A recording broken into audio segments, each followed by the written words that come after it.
الفاتحة والقبول من تمام الرسول إلى حضرة سيدنا الرسول محمد صلى الله عليه وسلم ثم إلى حضرة سيدنا حبيبنا إمام شيخنا في الدين جميعا بين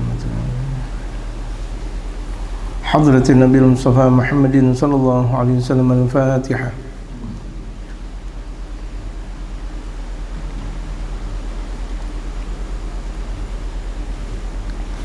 بسم الله الرحمن الرحيم. الحمد لله رب العالمين والصلاة والسلام على أشرف الأنبياء والمرسلين وعلى آله وصحبه أجمعين. أما بعد. وقد قال المؤلف رحمه الله تعالى وأدام النفع به وبعلومه في الدارين آمين. قال kitab yang berbicara tentang akhlak di sini yang diungkapkan oleh Al-Habib Umar, Is'af talibi ridal khalaq bi bayani makarimil akhlak. Pembahasan diungkapkan oleh Al-Habib Umar di sini husnul khuluq. Boleh aja orang membaca husnul khalqi, tetapi yang dituju adalah husnul khuluq. Kalau husnul khalqi berarti kebagusan jiwa, tapi husnul khuluq kebagusan akhlak. Kalau jiwa berarti berbicara zahir kita sehat kan nih, masya Allah, jiwanya memang luar biasa, raganya luar biasa. Nah kalau udah berbicara tentang husnul khuluq, akhlaknya bagus, berbudi, masya Allah. Makanya dikatakan oleh mereka para ulama-ulama saleh, qalimul akhlaq gablal ta'lim atau gablat daras. Dahulukan akhlak sebelum memulai ngaji, sebelum belajar dan segala-galanya. Akhlak, adab. Orang yang kalau lebih dia menjaga adab, maka insya Allah dengan mudahnya dia bakal mendapatkan ilmu. Amin ya rabbal alamin. Kenapa? Karena kita jaga akhlak, adab lagi. Karena memang hubungan akhlak, hubungan adab itu hubungan keindahan yang ada di dalam batin. Sementara keindahan muka kita, keindahan tangan kita, keindahan kaki kita, keindahan rambut kita, itu berbicara tentang keindahan zahir. Berapa banyak orang lebih mendahulukan keindahan zahir daripada keindahan batin. Mukanya masya Allah udah habis bedak, ditambah bedak lagi, bedak, masya Allah, sampai berbedak-bedak, bahkan terkadang sampai bersenti-sentimeter di sini, masya Allah. Persis kalau misalnya kita lihat seperti kue ulang tahun, dipegang sedikit, wah, udah langsung bersenti-senti. Ya Allah, Allahu Akbar. Dia enggak menjaga dengan wudu. Sementara wudu akhlakun nabawi yang la salata illa bil wudu, tidak sah dan tidak dianggap salat kecuali dengan berwudu. Al-akhlak. Nah, sekarang kita berbicara tentang akhlak. Berarti kalau misalnya berbicara tentang akhlak, berarti Habib Umar di situ husnul khuluq bacaannya. Bukan husnul khalqi, kebaikan akhlak. Karena di sini jamak dari kata khuluq itu akhlak. Akhirnya maksud saya al akhlak mufrad, kemudian al khuluq jamaknya khuluqun karimah. Ada bahkan sebagian mereka para ulama, kalau kita berbicara tentang bahasa Arab, al akhlak itu juga adalah jamak. Makanya kalau misalnya ada berbicara tentang al akhlaqu sifatun, adalah sifat-sifat karena berbentuk jamak. Ya. Jadi walhasil dari pendapat mereka para ulama-ulama saleh, dan kita mengambil langsung dari apa yang telah diungkapkan oleh baginda Rasulullah, inna ba'itsu liutammima makarimal akhlak. Gitu. Berarti ungkapan akhlak itu adalah jamak, bukan menjadi mufrad lagi.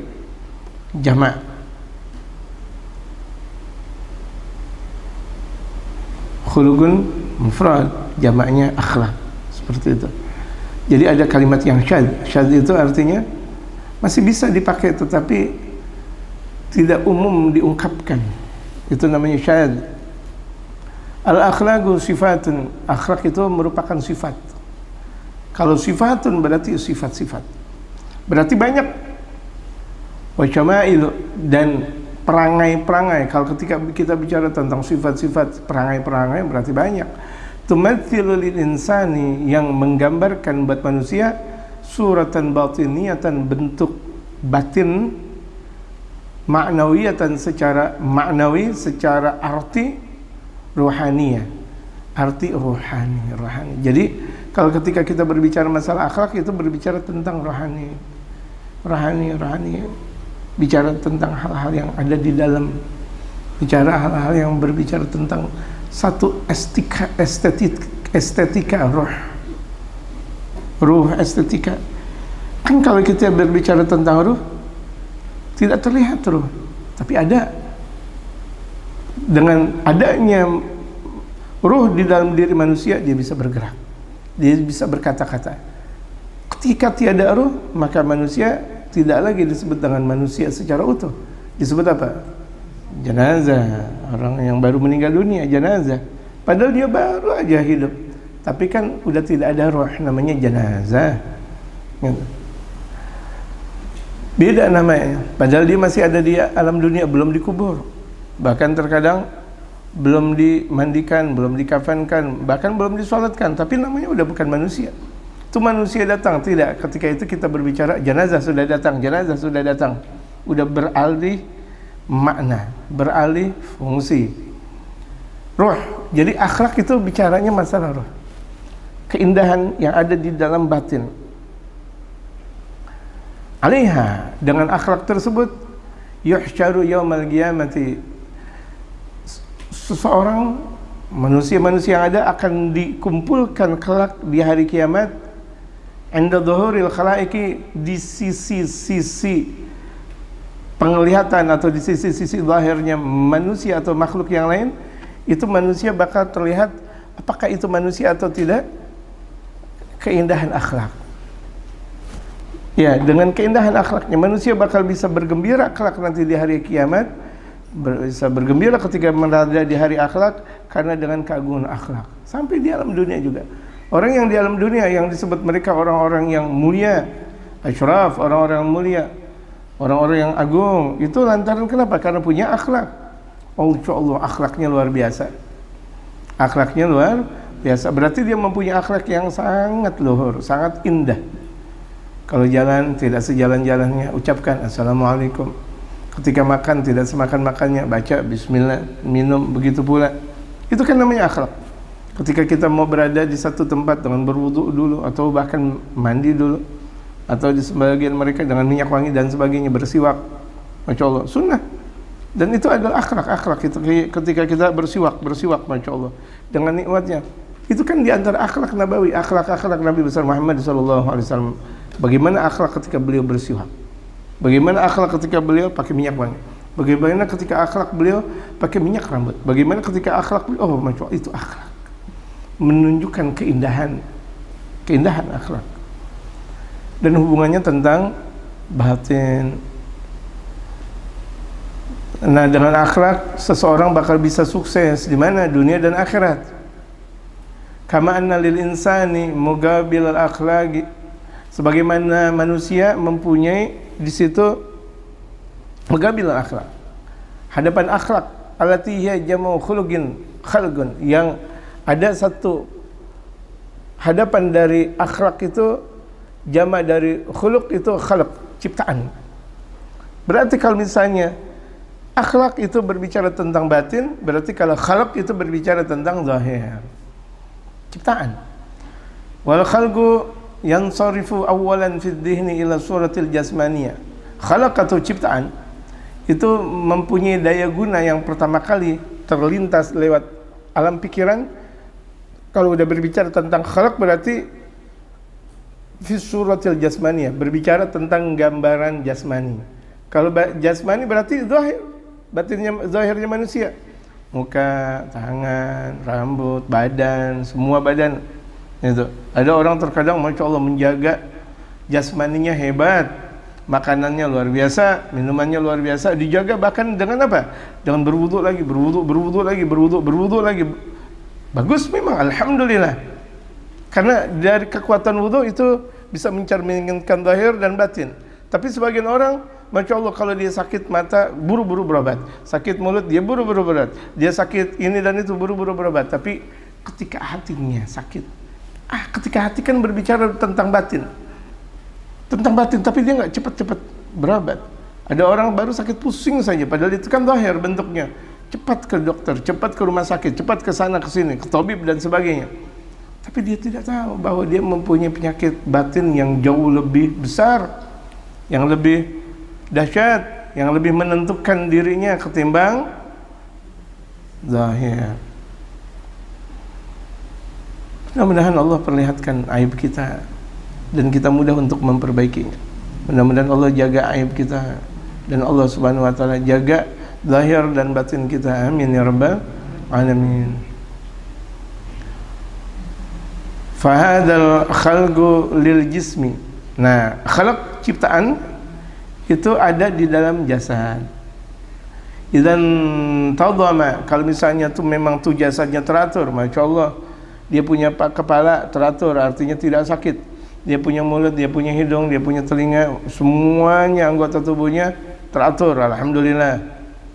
Kalau udah begitu namanya wahasuna, dan dia baik, sumia husna khalqin, berarti namanya kebaikan ciptaan, kebaikan lahir. Bagus banget tuh dia badannya, berarti sehat, terjaga, alhamdulillah.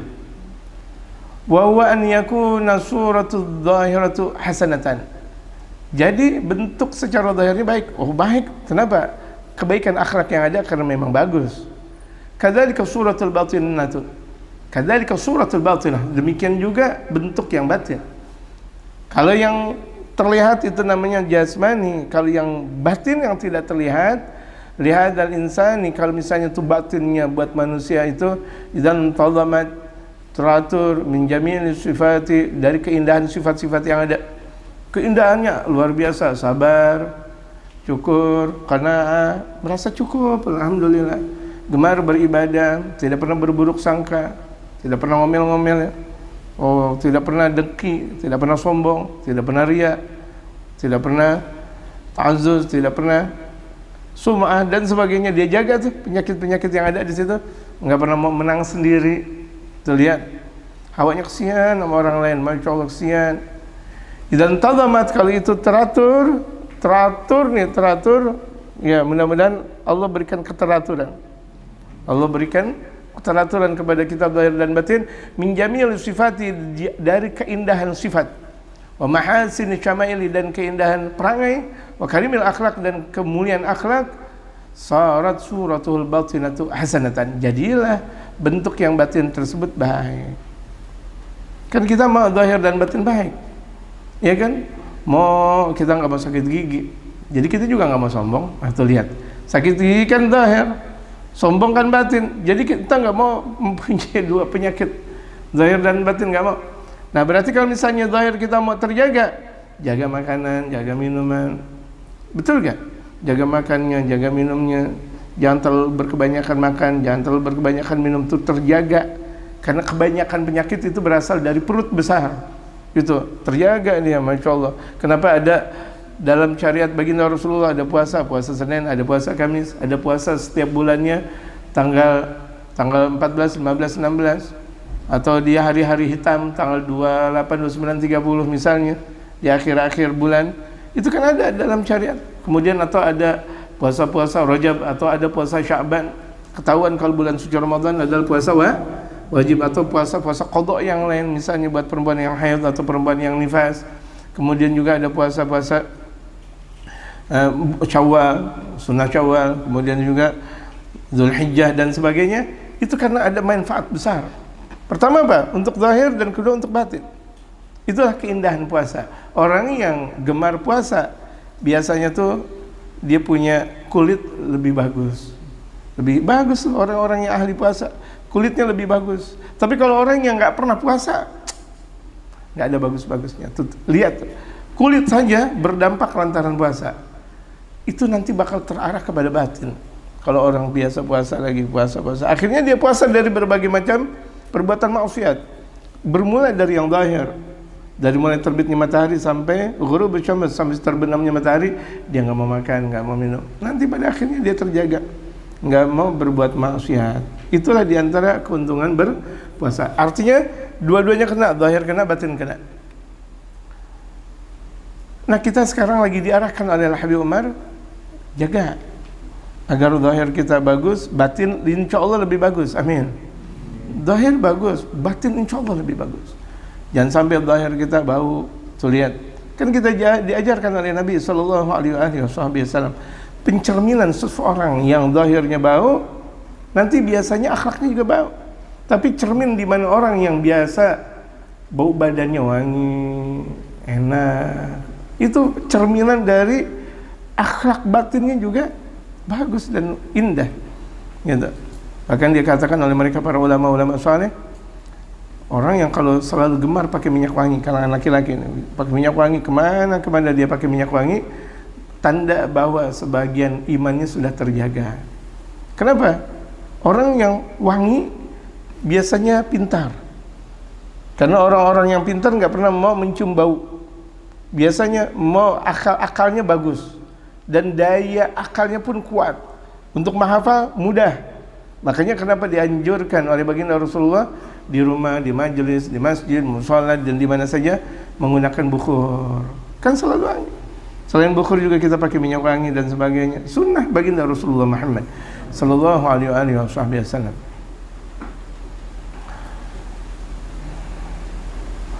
Wa tilka suratul batinatu, bentuk yang batin tersebut, hiyallati ilaiha nadharul haqq, yang itulah adalah tempat pandangan Allah. Tempat pandangan Allah itu adalah di akhlak, berarti ada di batin. Kan dalam sabda Rasulullah, idza ala inna fil jasadi mudghah, idza saluhat saluhal jasadu kulluhu, wa idza fasadat fasadal jasadu kulluhu, ala wiyal qalb. Ada alanya dua tuh. Litambi, untuk peringatan, ingat. Ala inna fil jasadi mudghah, bukan anna. Inna karena awal dari ungkapan ala inna fil jasadi mudghah. Ingat, sesungguhnya di dalam jasad itu ada mudghah. Apa yang disebut dengan mudghah? Mudghah di sini ada gumpalan darah. Mudghah idza salat, yang andaikan gumpalan darah atau gumpalan daging tersebut baik, suluhal jasad kullu, anggota tubuh bakal menjadi baik. Idza fasadat, kalau gumpalan daging tersebut rusak, fasadal jasad kullu, rusak semua anggota tubuh. Ala wihal qalb, ingat itu adalah hati, yang dimana dia bisa merasakan pahit atau getirnya melakukan ini dan itu. Dia merasakan nikmatnya ibadah, dia merasakan pahit getirnya tentang perbuatan maksiat. Itu adalah hati, jemaah sekalian. Hati merasakan nikmat ketika banyak ibadah, merasakan tidak nikmat, merasakan keburukan ketika dia naudzubillah min dzalik berdekatan atau bahkan dia melakukan perbuatan-perbuatan maksiat. Nah, pandangan batin itu nadharul haqqi jalla jalaluh, pandangan Allah yang maha agung. Jadi Allah ngelihat ke hatinya manusia. Kalau hatinya baik, maka semuanya dianggap baik. Kalau hatinya buruk, semuanya bakal dianggap buruk. Makanya orang yang selalu membersihkan hati, orang yang selalu dipandang oleh Allah. Kerjaannya selalu ngebenerin hati, benerin hati. Setiap harinya istighfar, nggak mau tahu tentang permasalahan orang, nggak pernah mau tahu-tahu atau tajassus, nggak pernah mau tahu-tahu tentang orang bagaimana. Andaikan buruk didoain, nggak malah dia ngikut ngucapin keburukan orang atau bahkan mencari keburukan orang. Nggak boleh tajassus seperti itu. Allah akbar. Man tatabba'a aurata akhihil muslim, tatabba'a Allah auratahu yaumil qiyamah. Barang siapa yang mencari-cari kesalahan, kekurangan orang muslim, maka dia bakal dicari-carikan pula oleh Allah kesalahannya kelak nanti di hari kiamat. Astagfirullah. Makanya man satara aurata akhil muslim, barang siapa yang nutup aib seorang muslim, dia tutupin, bukan dia malah buka. satarahullah yaumal qiyamah, dia bakal ditutup aibnya oleh Allah. Kebalikannya tuh, daripada orang yang selalu membuka-buka aib orang. Atau apalagi sekarang di zaman HP, dibuka aibnya di channel ini, channel itu, ini dan itu, atau di media sosial yang mana saya nggak ngerti. Oh, masya Allah, dibuka aib orang. Sebanyak orang yang lihat, sebanyak dosa dia. Naudzubillah. Hatta dia punya dosa. Orang yang dijelek-jelekin memang dosanya banyak, tapi nggak perlu untuk diungkap di media-media. Astagfirullahaladzim. Ingat, apakah ini bukan sabda Rasulullah? Sabda Rasulullah jelas. Siapapun yang mengkaji seperti ini dia harus tahu, gitu. Kecuali sesuatu yang sudah terungkap lewat Al-Quran. Keburukan Fir'aun nggak perlu kita ungkapkan di media sosial, emang udah ada lewat Al-Quran, betul nggak? Fir'aun, Namrud, na'udzubillah min dzalik. Ada tabbat yada abi lahab wa tab, buja Abu Lahab, masya Allah. Dalam hadis yang banyak tentang Abu Jahal dan sebagainya, itu memang udah ketahuan, udah ada di dalam Al-Quran dan Sunnah baginda Rasulullah Muhammad SAW. Jadi kalau yang belum ada kepastian lewat Al-Quran dan hadis, apalagi dia masih hidup, dia punya banyak kesalahan, nggak perlu diungkap, nggak perlu diobral, nggak perlu dijelek-jelekin. Agama kita bukan agama yang jelek-jelekin. Agama kita adalah agama akhlak, agama keagungan, gitu. Yang andaikan ada orang buruk kita perbaiki, andaikan ada orang bagus, alhamdulillah. Itu perangai kita, sebagaimana telah diajarkan oleh baginda Nabi besar Muhammad sallallahu alaihi wasallam. Wa hiya allati yuhsyarul insanu 'alaiha yaumal qiyamah. Nah, pandangan batin itulah hati yang bakal dikumpulkan manusia tersebut kelak nanti di hari kiamat. Untuk dia benar atau tidak, husnul khatimah atau tidak, tergantung hati. Di dalam kubur baik atau tidak tergantung hati. Ketika nanti di hari kiamat baik atau tidak tergantung hati. Dia di dalam surga tergantung hati. Dia nanti derajat di surga tergantung hati. Orang yang tinggi derajatnya berarti hatinya pun jauh lebih tinggi, lebih asik, lebih indah. Allahu Akbar. Itulah keindahan-keindahan akhlak yang sudah langsung dicontohkan oleh baginda Nabi besar Muhammad sallallahu alaihi wasallam. Wasbir kama sabara ulul azmi minar rusul. Sabarlah engkau sebagaimana sabarnya ulul azmi minar rusul. Kelompok ulul azmi dari kalangan para rasul, Nabi Muhammad, Nabi Ibrahim, Nabi Musa, Nabi Isa, Nabi Nuh. Ini tartib yang ada. Nabi besar Muhammad, Nabi Ibrahim, Nabi Musa, Nabi Isa, Nabi Nuh. Itu yang harus kita contoh mereka. Yang paling utama adalah baginda kita, Nabi besar kita. Laqad kana lakum fi rasulillahi uswatun hasanah.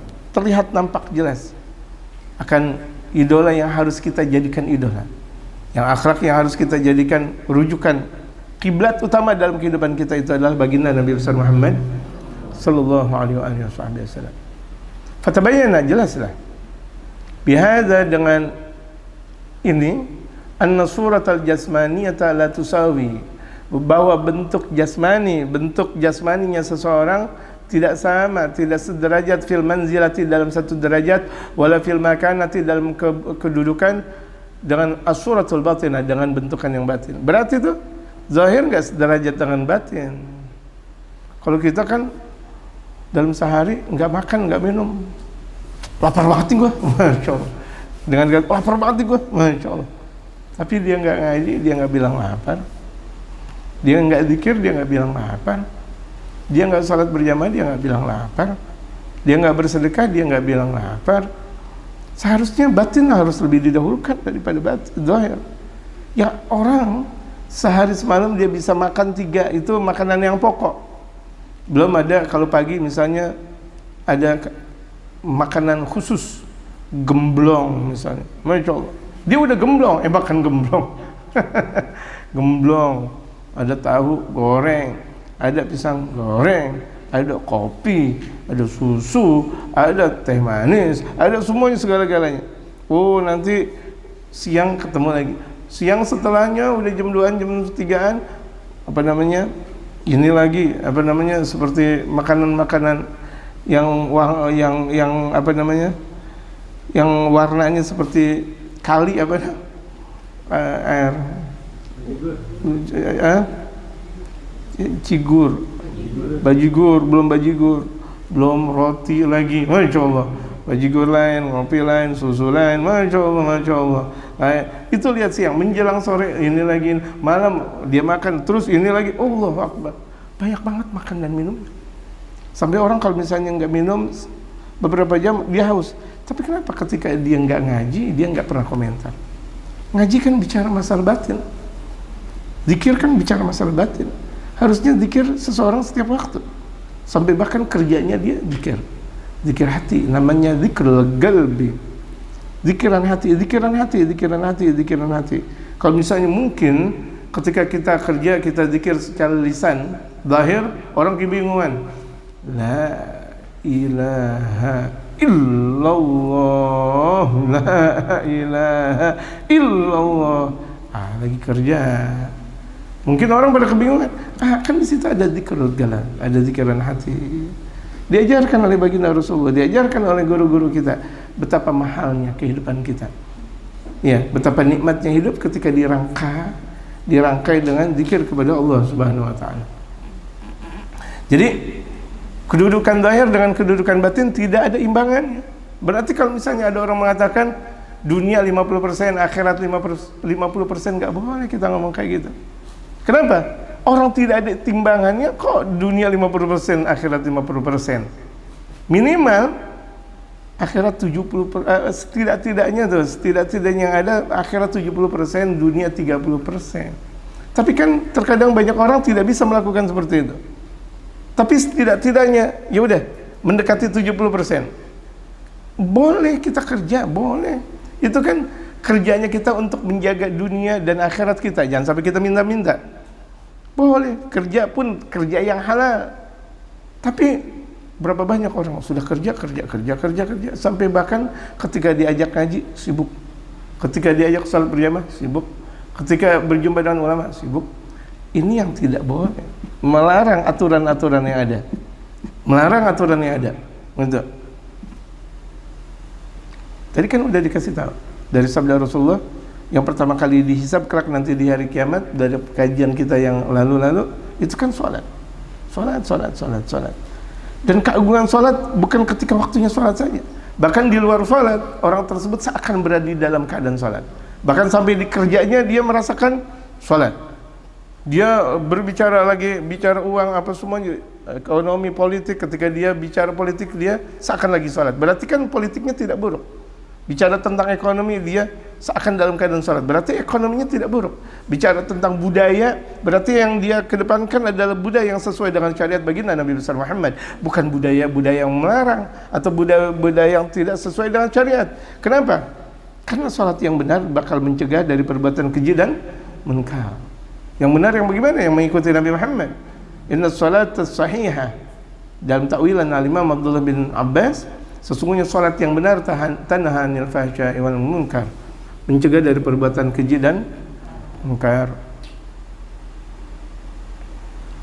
Jadi jelas di sini bahwa kedudukan zahir tidak sama dengan kedudukan batin.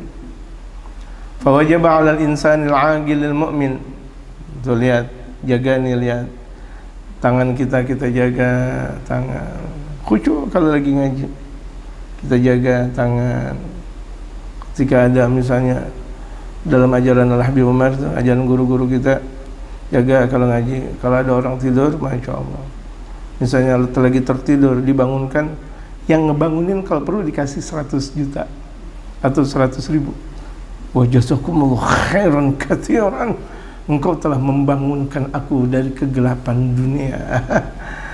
Nih 100 juta, masya Allah. Alhamdulillah. Kalau lagi ngopi bareng, bismillah. Beruntung orang yang lagi tertidur ketika ngaji dibangunkan. Ketika itu berarti dibangunkan dari api neraka, berada dalam keagungan Allah. Ya Allah, mudah-mudahan kita di antara orang-orang yang mendapatkan keberuntungan. Ya. Keberuntungan, beruntung gitu. Lagi waktunya subuh dibangunin, jangan marah-marah.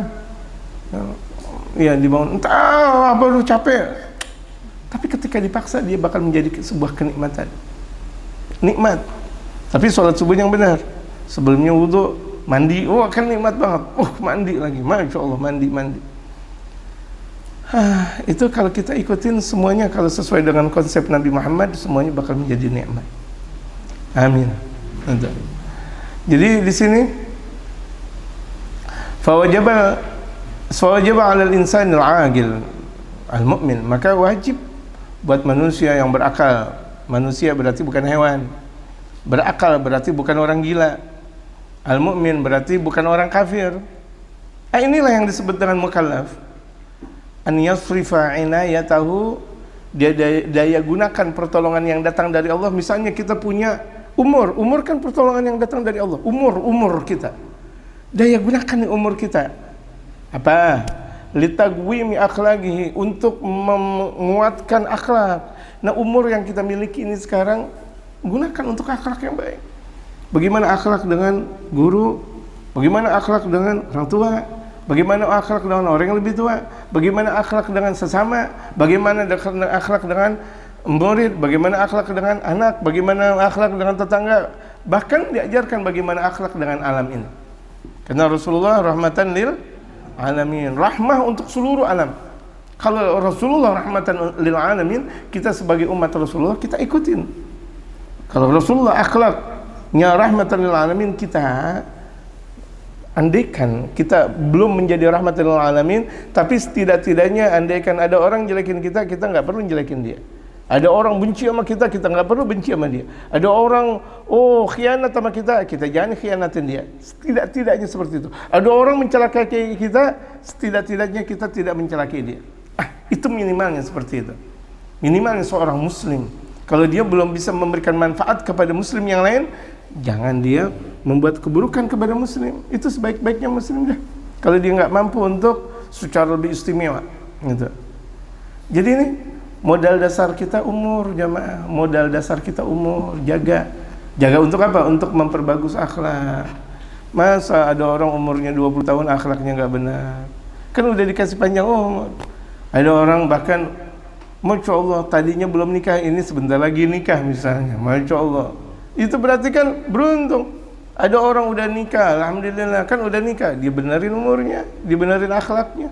Oh, udah punya anak, harusnya akhlaknya lebih bagus. Kemudian dia punya anak 1, 2, 3, 4, lebih istimewa. Akhirnya tahu-tahu udah punya anak, udah punya cucu. Ya Allah, gak terasa. Kemarin baru main layangan, kemarin baru main tanjidor, kemarin baru ngejar layangan, bahkan sampai masuk ke dalam got, dibelah palanya. Saking apa, bocor ibaratnya. Tahu-tahunya udah punya cucu. Hidup sebentar. Berarti kan sisa hidup yang bakal kita jalanin lagi. Sekarang kita umur 60 tahun atau 70 tahun atau 80 tahun. Apakah kita bakal kembali ke usia 80 tahun lagi?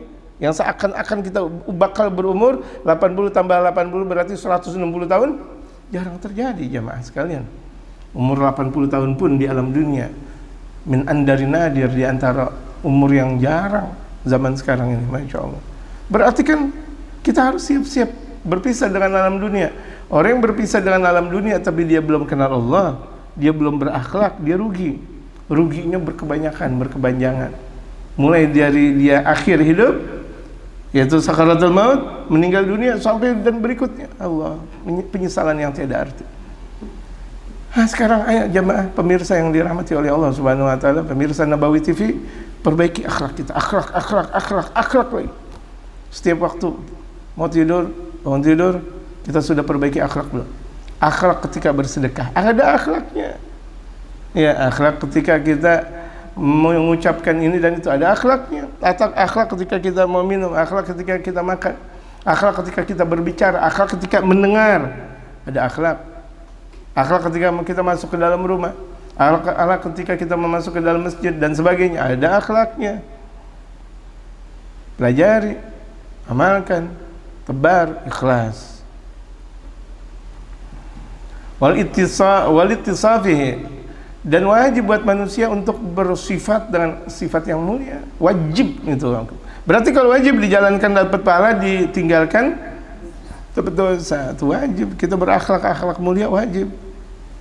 Setelah kita jauh dari perbuatan maksiat, takhalli namanya, maksiat, kita udah nggak berzina, kita udah nggak ngebunuh, kita tidak melacur, tidak judi, tidak malas-malas sholat, tidak untuk ghibain orang, tidak memfitnah orang. tidak tajassus, mau cari permasalahan orang, kita tidak sombong. Itu kan kita jauhin tuh sifat-sifat yang buruk. Habis itu tahalli, kita hiaskan akhlak seperti hiasan akhlaknya Nabi Muhammad. Hiaskan lagi, hiaskan lagi, hiaskan lagi, hiaskan lagi. Nanti ketika dia sudah jauh dari maksiat, dia sudah mendekat dengan akhlak yang mulia, dan dia sudah amalkan akhlak yang mulia, tajalli, dia berada dalam keagungan Allah. Dia agung dengan Allah Subhanahu wa taala. Hatta orang-orang mengkecilkan dia, hatta orang-orang menghina dia, dia agung, aziman indallah. Dia agung di sisi Allah Subhanahu wa taala.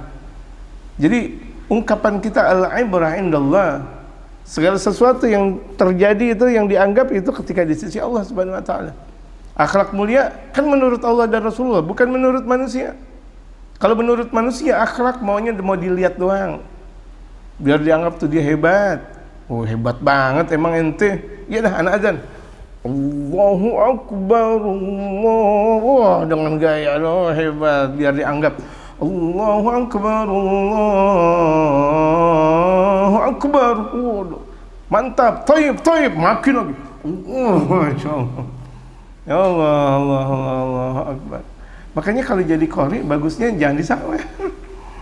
Ada ucapan Habib Umar dalam beberapa kitabnya, berbicara dan memandang kepada qori-qori yang ketika lagi membaca Quran, wadduha, taib dikasih duit di sini. Tidak bagus. Kenapa lagi membaca kitab suci Al-Quran? Astagfirullahaladzim. Yang kalau misalnya ada orang nyawer ketika orang bersenandung dangdut atau bersenandung apa, itu tidak layak. Bagaimana Al-Quran terjaga, jaga. Apa-apaan nih main sawer dan segala. Astagfirullahaladzim. Tidak pantas dan tidak layak. Gitu. Jadi kita terjauh harus dari hal-hal seperti itu. Mau dipuji orang, kalau kita nggak dipuji marah-marah. Panggil saya Ustaz, astagfirullah. Panggillah saya haji. Saya udah berhaji berkali-kali. Masa dipanggil nama doang? Ane capek, ane jual kebun, ane jual bahkan ini dan itu. Masa dipanggil nama doang? Sombong ente. Ada ustaz udah berangkat belajar ke sana dan ke sini, kemudian dipanggil biasa saja. Fulan bin Fulan, dia marah, bahkan dia diri. Ente nggak tahu? Ane belajar di mana? Astagfirullahaladzim. Di antara harus yang dibuang dalam diri seorang muslim itu adalah naudzubillah min dzalik, adalah sombong. Ngaji dengan sombong gak ada manfaatnya. Ya, karena dia masih sombong lagi. Nah, di sini diajarkan kita berakhlak. Orang yang berakhlak enggak sombong. Orang yang berakhlak tawadhu.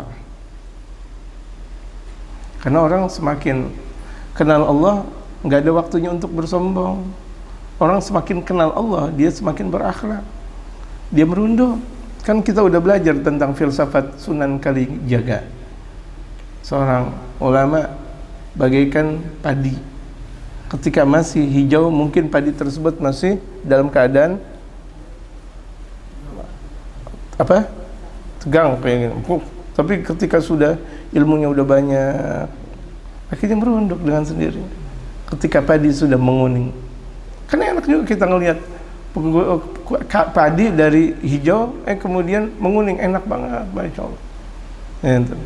Makanya kadang kalau lagi sumpek di kota-kota besar, ketika itu kita ngelihat ke ke pedesaan, adem hatinya, adem, ada satu kesejukan hati. Ya, itu juga nikmat yang Allah berikan kepada kita. Alhamdulillah ada kesejukan di balik bisingnya peraduan yang ada, di balik bisingnya mesin yang ada. Ketika itu kita berada di satu gubuk yang nikmat, yang tidak ada orang kecuali bunyi krek, menjadi sebuah kenikmatan Allah. Tapi kalau di zuhur, kalau tengah malam sih kedengaran kayak gitu, lumayan juga. Gitu. Kalau orang yang penakut, masya Allah. Tapi orang pemberani merupakan sebuah keindahan, bagaikan suara nikmat. Jadi orang yang kalau sudah kenal Allah semuanya nikmat. Hatta dia tidur bersamaan dengan orang-orang yang lagi tidur. Ada suara, persis suara angklung ketika orang lagi dalam keadaan tidur. Jadi dia rasakan sebuah kenikmatan. Ya Allah, lagi tidur berjamaah, masya Allah, ada yang suara bagaikan difda. Difda itu kodok. kayak kodok, bung, bung lagi, ya Allah, kayak petasan, sebagian kayak bom, kayak udah nikmatin aja, kan kita udah kenal Allah. Orang kalau udah mempunyai jiwa seni, diibaratkan orang sudah kenal Allah, diibaratkan seperti orang berjiwa seni. Ya udah, anggap aja angklung. Enak gak suara angklung? Enak banget. Itu luar biasa. Kemudian apa namanya, nyanyian pulau apa namanya? Pulau Kelapa gitu. Hampir saya bilang Pulau Seribu. Nyanyian Pulau Kelapa, enak sebenarnya, Masya Allah. Saya masih kecil tuh, kalau misalnya udah jam 12 malam terdengar suara nyanyian Pulau Kelapa, kayaknya udah rayuan Pulau Kelapa, bener, kayaknya udah jam 12 malam. Emang bener sih, emang udah jam 12 malam, udah kayak sepi banget kalau saya kecil. Sekarang terdengar suara rayuan kelapa, anak bayi masih nongol. Anak bayi, bahkan terkadang tergambar ada anak-anak bayi botak, Masya Allah, serem banget. Ya Allah, ya Allah, dinamain lagi fulan bin fulan, jangan gitu, ibaratnya seperti itu. Itu kan kalau orang berjiwa seni bagaikan orang sudah kenal Allah. Jadi orang yang sudah kenal Allah hidupnya nikmat. Orang berseni, dia kaya berseni, dia banyak bersedekah. Dia miskin, dia berseni, banyak sabar. Alhamdulillah, tuh lihat kenikmatan orang yang hidup penuh dengan seni. Kita lagi diajarkan akhlak, tujuannya biar berseni dalam hidup. Sebanyak-banyak permasalahan, dia jadikan ini sebuah seni. Ketika kita mendengarkan satu qasidah yang di situ banyak ada ini ada alat-alatnya, kan merupakan kenikmatan. Ya Allah, enaknya luar biasa. Ya. Man ana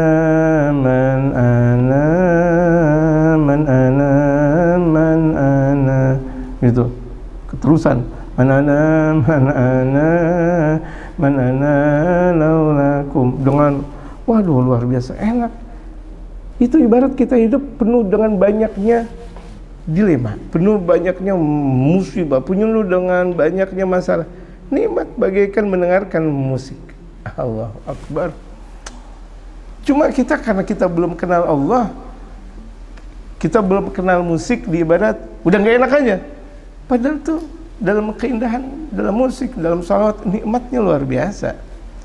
Ya kan, ada dengan suara beduk, suara rebana, suara kenikmatan tersendiri, Masya Allah. Kita lihat seperti Hadrat Segaf misalnya, ada apa namanya, ada seruling khusus, luar biasa, nikmatnya luar biasa. Itu orang yang hidup ada masalah ini, masalah itu, masalah ini, dia jadikan semuanya kenikmatannya ada. Karena hidup itu ada yang ada waktunya turun, ada yang waktunya naik. Ketika kita ngelihat di pedesaan ada air turun, air terjun, enak banget, betul gak? Nikmat luar biasa. Ketika kita di perkotaan ada air, kalau di pedesaan dari atas ke bawah turun, air terjun, enak. Ketika di perkotaan ada air dari bawah ke atas, air muncrat. Air apa namanya? Air mancur, nikmat juga. Jadi kalau kita lihat kedua-duanya kan nikmat seperti itu. Artinya hidup kita semuanya nikmat. Dicerca, alhamdulillah. Dipuji, alhamdulillah. Kaya, alhamdulillah. Miskin, alhamdulillah. Mau diapain orang, alhamdulillah. Semuanya kenapa? Karena kita sudah merasakan nikmat. Terus ngapain dong? Kalau kita masih berkeluh kesah kepada orang, tidak kita berkeluh kesah kepada Allah. Ini akhlak jemaah sekalian. Orang yang tidak punya akhlak, dia selalu berkeluh kesah kepada manusia. Sementara orang dia mempunyai akhlak, ya Allah, ya Allah, ya Allah, ya Allah, ya Allah, ya Allah. Makanya kan di antara doa-doa seperti akhir malam dalam Khulasatul Madad Al-Habib Umar dibaca 200 kali dengan hajat yang dia ungkapkan. Setiap ya Allah, mana hajatnya, ya Allah, mana hajatnya. Kan indah ketika itu. Permasalahan hidup selesai ketika kita bangun. Mau bagusnya sebelum subuh 1 jam misal, atau setengah jam, atau kalau misalnya nggak mampu habis subuh, itu sebuah kenikmatan hidup. Selesai permasalahan hidup di situ. Kenapa? Kita mengadu hanya kepada Allah. Iyyaka na'budu wa iyyaka nasta'in. hanya kepada Engkau ya Allah kami menyembah, hanya kepada Engkau ya Allah kami minta pertolongan ya Allah.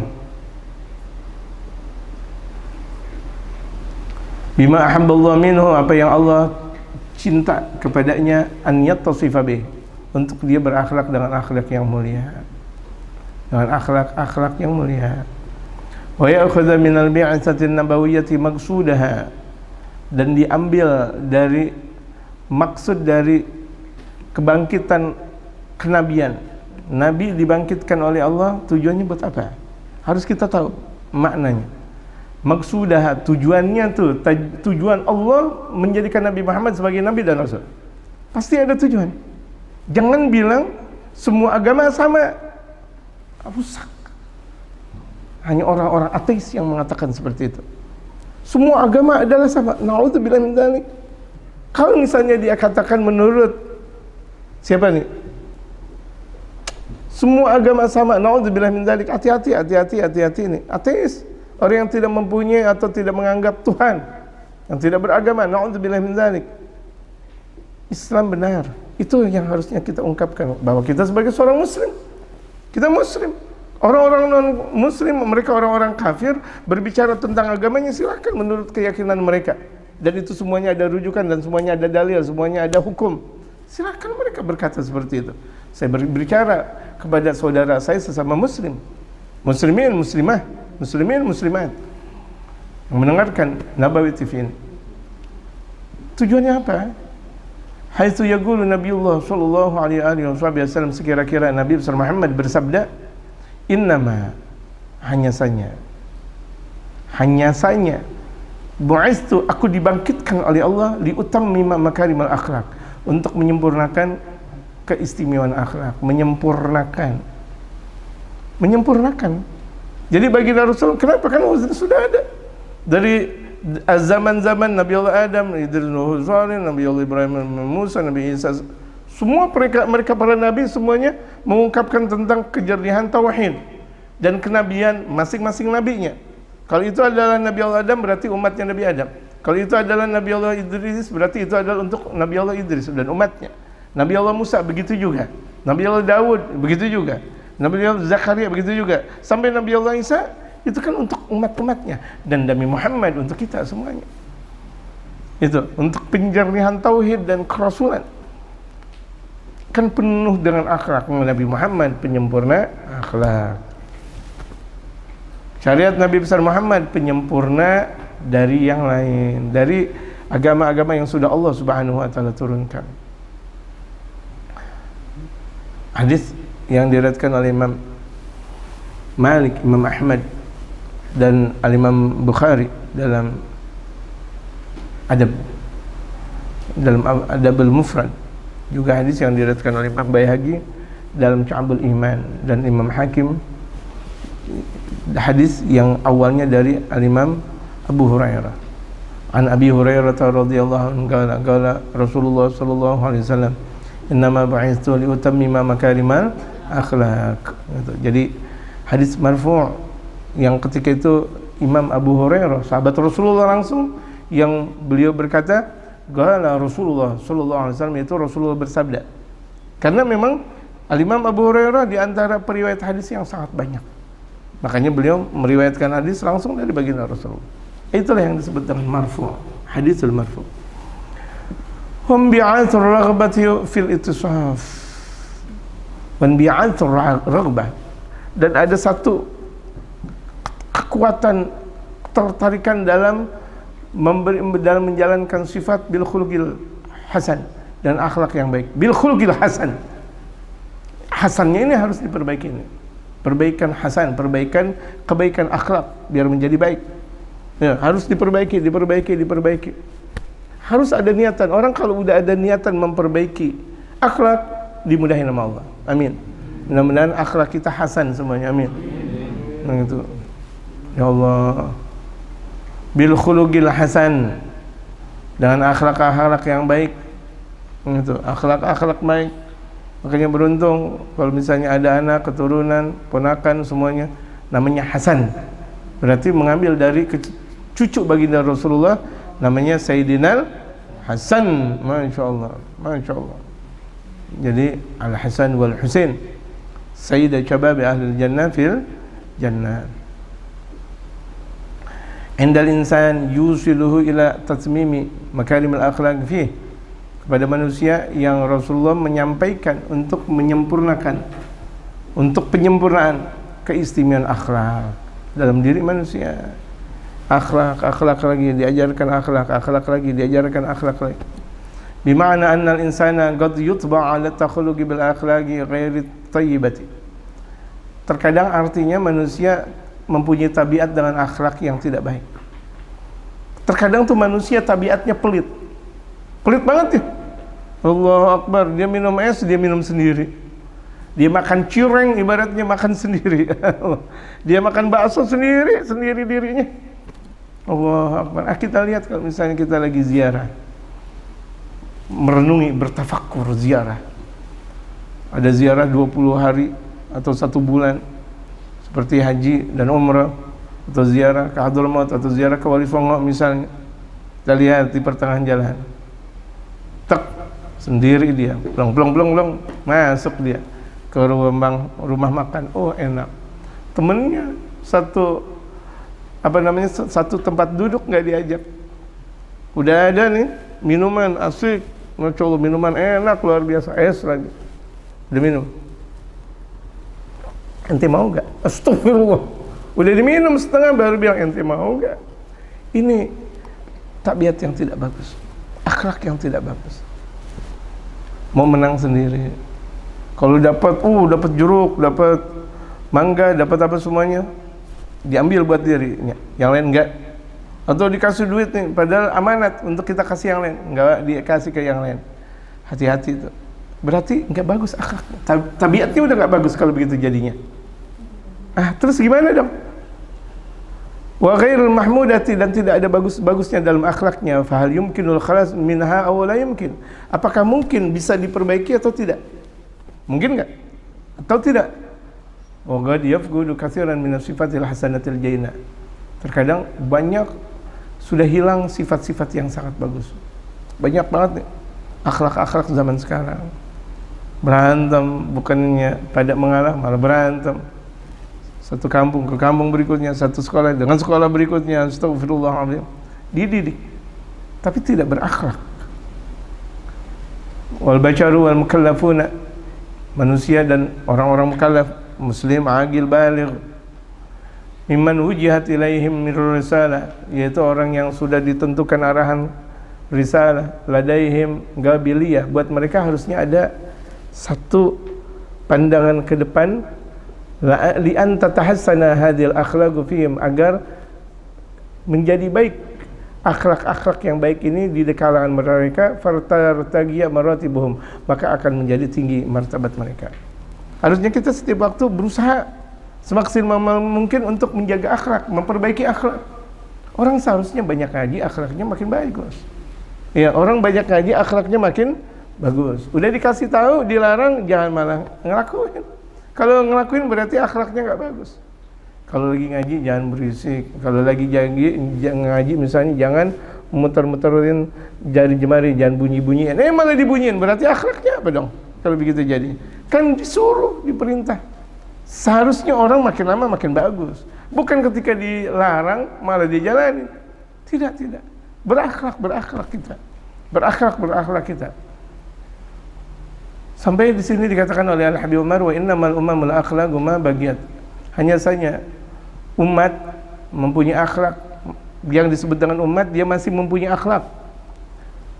Fa in hum dhahabat akhlaquhum dhahabu. Kalau misalnya hilang akhlak mereka, berarti hilang mereka.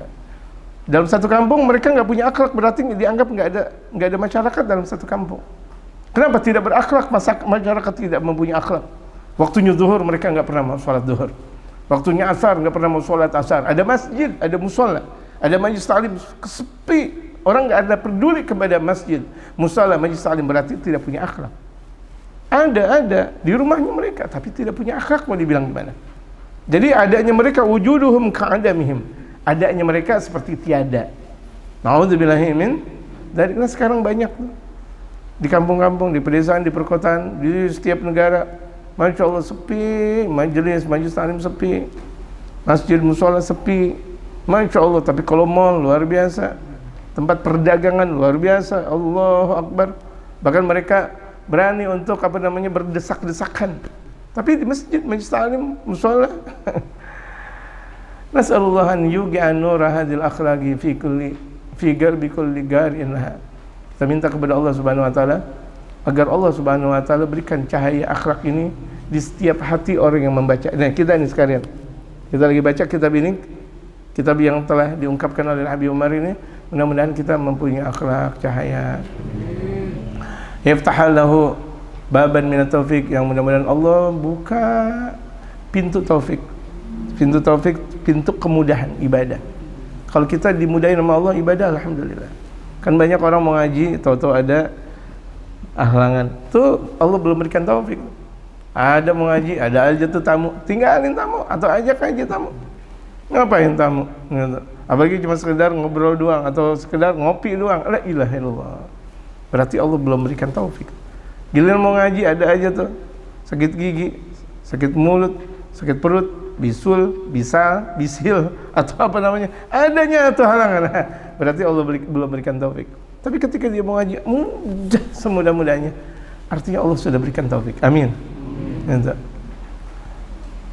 Hatta yattasifa bitilkal awsaf, sampai dia bersifat dengan sifat-sifat yang baik-baik tadi. Wa ya'taliya fi dzalikal manar, dan dia meninggi dengan cahaya-cahaya tersebut. Alladzi bu'itsa bihi Nabiyul Mukhtar, sebagaimana yang telah dibangkitkan kepada, yaitu untuk Nabi yang penuh dengan pilihan. Nabi Muhammad itu adalah pilihan Allah, Mukhtarullah, Saffatullah, Khiratullah. Allahumma haqiqna bidzalika ya Allah, wujudkan yang demikian itu ya Allah. Bimahdhi fadlika wa judika, dengan keagungan karunia dan pemberian Engkau ya Allah. Wa karamika, dengan keberuntungan kemuliaan Engkau ya Allah. Ya akramal akramin, wahai zat yang semulia-mulia yang maha memberikan kemuliaan. Wa ya arhamar rahimin, wahai zat yang sebaik-baik yang maha memberikan kasih sayang. Wassallallahu ala sayyidina Muhammadin wa ala alihi wa sahbihi wa tabi'in lahum bi ihsanin ila yaumiddin. Dan semoga Allah mencurahkan kasih sayang kepada junjungan kita Nabi besar Muhammad, kepada keluarganya, para sahabatnya, para tabi'in, yang mudah-mudahan buat mereka ada kebaikan sampai kelak di hari kiamat. Walhamdulillahirabbil alamin. Al-Fatihah wal qabul tamam bir rasul ila hadrati sayyidina Rasul Muhammad sallallahu alaihi wasallam. Al-Fatihah. A'udzu billahi minasyaitonir rajim. Bismillahirrahmanirrahim.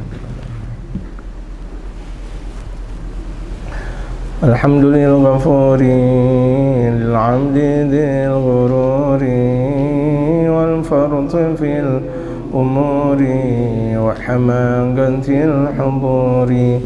Wassalatullah dawama wa salamuhu tamama ala man yaji imama wa li anbiya khitama wa ala al-anil kirami was-sabi kan nujumi fi qudwatil marami lil urbi wal a'jami.